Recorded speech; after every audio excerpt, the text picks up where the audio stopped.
Hello అండి, అందరికీ నమస్కారం. ఈనాటి కథలకి స్వాగతం. ఈరోజు మనం చెప్పుకోబోయే చందమామ కథ వీరయ్య దయ్యం. ఇది 25 ఏళ్ల నాటి చందమామ కథల్లోని ఓ కథ. ఒక ఊళ్ళో వీరయ్య అనే రైతు ఉండేవాడు. అతని భార్య పేరు మంగమ్మ. కష్టజీవులైన వాళ్లకు రాజయ్య అనే కొడుకు ఉండేవాడు. రాజయ్య ముమ్మూర్తుల తండ్రి పోలికే. నాట్ల తరుణంలో ఒకనాడు వీరయ్య ముఖ్యమైన పనులున్నాయని చీకటితో ఇంటి నుంచి బయలుదేరి పొలానికి వెళ్ళాడు. వెళ్ళిన కొంతసేపటికి 4 మనుషులు వీరయ్య శవాన్ని ఇంటికి చేర్చారు. చీకట్లో అతన్ని పాము కరిచింది. అక్కడికక్కడే చనిపోయాడు. ఇంటి దగ్గర ఏడ్చి ఏడ్చి సొమ్మసిల్లి పడిపోయిన మంగమ్మకు మగత నిద్రలో ఒక కల వచ్చింది. తన భర్త దయ్యమై వికృతంగా నవ్వుతూ గుడ్లగూబలా అరుస్తూ శ్మశానం దగ్గర ఉన్న మర్రి చెట్టు మీదికి ఎగిరిపోయినట్టు ఆమె కలగని కెవ్వున అరిచి లేచి కూర్చున్నది. ఆమెను కనిపెట్టుకుని ఉన్న ఇరుగు పొరుగు అమ్మలెక్కలు, "ఏమైంది మంగమ్మ? పీడకలగాని వచ్చిందా?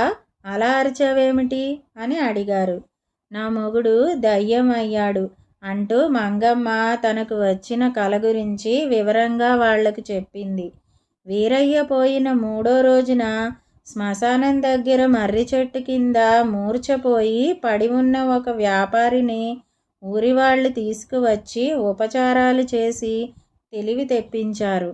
వ్యాపారి మొదట పిచ్చి చూపులు చూసి తరువాత తేరుకుని క్రితం రాత్రి తనకు జరిగినది చెప్పాడు. ఆ వ్యాపారిది సమీపంలో ఉన్న మరొక గ్రామం.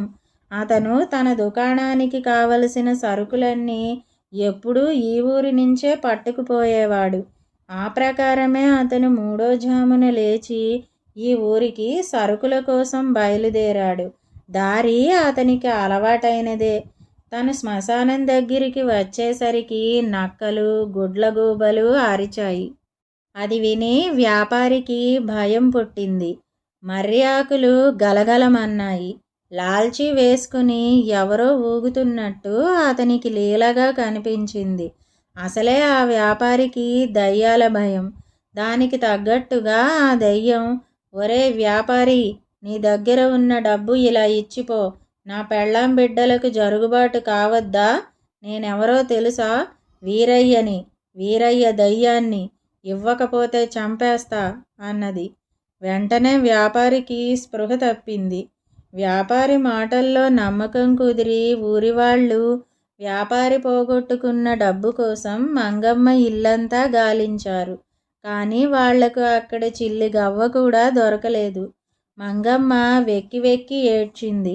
అకాల మరణం పాలైన గంగిగోవు లాంటి తన భర్త దయ్యం కావటమే కాకుండా బాటసారులను హింసించి దోచుకోవటం ఆమెకు చాలా బాధ కలిగించింది. మంగమ్మ పట్ల ఊళ్ళో వాళ్ల ప్రవర్తన కూడా మారిపోయింది. వాళ్ళు ఆమెను పలకరించటం మానేశారు. ఆమె కనబడితే మొహం తిప్పుకోసాగారు. మర్నాడు అర్ధరాత్రి పొద్దుపోయి పొరుగురు నుంచి వస్తున్న ఆడమనిషి నగలు దెయ్యం దోచేసి, "ఈ నగలు నా పెళ్ళాం పెట్టుకుంటే మరింత అందంగా ఉంటుంది. నేనెవరో తెలుసా? వీరయ్యని, వీరయ్య దయ్యాన్ని" అన్నది. మర్నాడు ఊరివాళ్లంతా ఏకమై వచ్చి మంగమ్మ ఇంటిని సోదా చేసి ఏమీ దొరక్కపోయినా, "నీ మొగుడు ఈ ఊరికి పెద్ద పీడ అయి కూర్చున్నాడు. వాణ్ణి మర్యాదగా ఊరు వదిలి వెళ్ళమను, లేకపోతే నీకు మర్యాద దక్కదు" అని గట్టిగా బెదిరించి వెళ్ళిపోయారు. మంగమ్మకు ఏమీ పాలుపోలేదు. తనకు, చచ్చిపోయిన తన భర్తకు ఇంకా సంబంధం ఉన్నదనే ఊరివాళ్లు అనుకుంటున్నారు. వరుసగా మరి 3కి దెయ్యం కనిపించింది. చీకటి పడితే ఎవరూ శ్మశానం ఛాయలకు పోవటం లేదు. అటు నుంచి రావటమూ లేదు. ఊళ్ళో వాళ్ళు మాత్రం తమలో తాము సుదీర్ఘంగా చర్చించుకుని మంగమ్మతో, "నువ్వు నీ కొడుకు ఈ ఊరు విడిచిపోతే గాని మాకు వీరయ్య దెయ్యం బెడద వదలదు. రేపటి లోపల మీరు వెళ్ళకపోతే మేమే మిమ్మల్ని వెళ్ళగొడతాం" అని హెచ్చరించారు. ఇల్లు వాకిలి వదిలేసి ఎక్కడికి వెళ్ళేట్టు? మంగమ్మ తన భర్తతోనే మంచిగా వెళ్ళిపోమ్మని చెప్పటానికి గుండె రాయి చేసుకుని చీకటి పడ్డాక శ్మశానం కేసి వెళ్ళింది. ఆమెకు నక్కల కూతలు వినిపిస్తున్నాయి. ఆమె మర్రి చెట్టు ప్రాంతానికి రాగానే చెట్టు కొమ్మల్లో నుంచి, ఆగవే ఆగు, నా పెళ్ళాం బిడ్డలకు జరుగుబాటు కావద్దా? నీ దగ్గర ఉన్నదంతా అక్కడ పెట్టు. నేనెవరనుకున్నావు? వీరయ్యని, వీరయ్య దయ్యాన్ని అన్న మాటలు వినిపించాయి. మంగమ్మ నిర్ఘాంతపోయింది. ఆ గొంతు వీరయ్యది కాదు. ఆమె వెనక్కి తిరిగి ఊరివైపు వచ్చేసింది. ఆమె ఇల్లు చేరి జరిగిందంతా రాజయ్యకు చెప్పి, ఎవడో దొంగ వెధవ నాన్న పేరు పాడు చేస్తున్నాడు, వాణ్ణి నలుగురికి పట్టించాలి అన్నది. అందుకు రాజయ్య ఉపాయం ఒకటి ఆలోచించి దాన్ని తల్లికి చెప్పాడు. అందుకు మంగమ్మ సమ్మతించింది. మర్నాడు మంగమ్మ ఊరి వాళ్లతో రేపు ఊరు విడిచిపోతున్నాం అని చెప్పేసింది. ఆ రాత్రి తల్లి కొడుకులు ఇద్దరూ భోజనం చేశారు. జుట్టుకు తెల్ల రంగు పూసుకుంటే రాజయ్య అచ్చంగా వీరయ్యలాగే ఉన్నాడు. ఇద్దరూ శ్మశానం చేరారు. రాజయ్య తెల్ల ధోవతి, తెల్లలాల్చి తొడుక్కుని మర్రి చెట్టు తొర్రలో దాక్కున్నాడు. మంగమ్మ సమీపంలోనే ఒక పొద వెనక నక్కింది.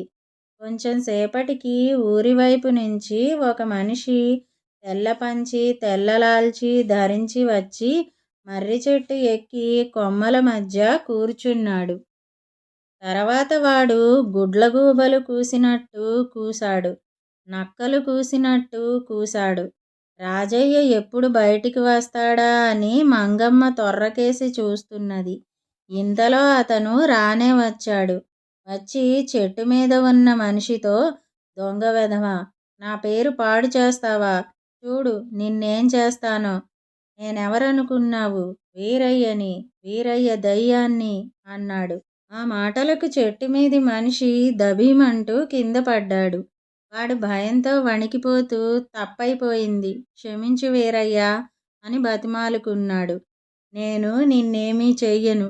ఇన్నాళ్ళు దోచిన డబ్బు ఎక్కడ దాచావో చూపించు అని వీరయ్య అనేసరికి ఆ మనిషి గజగజ వణికిపోతూ చెట్టు మొదట్లో తవ్వసాగాడు.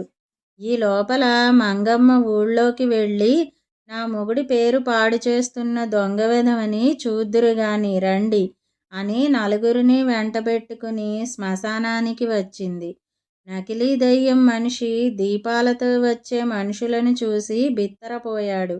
వాడు తాను దాచిన దొంగ సొమ్మంతా అప్పటికే ఒక్కొక్కటిగా పైకి తీశాడు. దొంగ వెధవ, ఇదా నువ్వు చేసే పని అంటూ ఊరివాళ్ళు వాడి మీద పడి చితక తన్నారు. అప్పుడు చెట్టు త్వరలో నుంచి రాజయ్య తొంగి చూసి, ఏమిటి గొడవ? ఏం జరిగింది? నాకు కాస్త కునుకు పట్టిందిలే అన్నాడు కళ్ళు నులుముకుంటూ. మంగమ్మ నిర్ఘాంతపోయింది. ఈ నాటకం ఆడినది రాజయ్య కాకపోతే మరెవరు?